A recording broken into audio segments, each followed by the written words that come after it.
12 মাসে 13 পার্বণের এক এই পৌষ পার্বণ। আজকের রাতটুকু পেরুলেই কালকে সংক্রান্তি। দুপুরের খাওয়া দাওয়া সেরেই হাতে ব্যাগ বোচকা নিয়ে 8 থেকে 80 সকলেই বেরিয়ে পড়বেন হরির লুটে। আর সেই প্রস্তুতিতেই এখন ব্যস্ত বাজার হাট। তিল্লাই, বাতাসা, কদমা কিনে নিয়ে যেতে এখন ভিড় বাজারগুলিতে। দামের পালাই না করেই এই বছরের একটা উৎসবে প্রায় সকল ক্রেতারাই দুহাত খুলে খরচা করতে আসেন।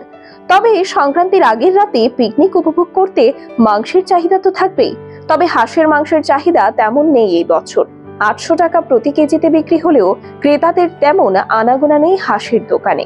এই নিয়ে যদিও কিছুটা হতাশ হাঁস বিক্রেতারা।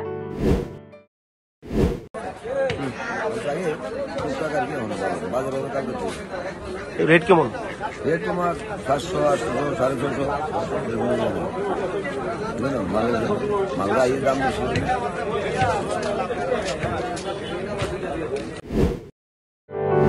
ব্যুরো রিপোর্ট, খবরের প্রতিবাদ।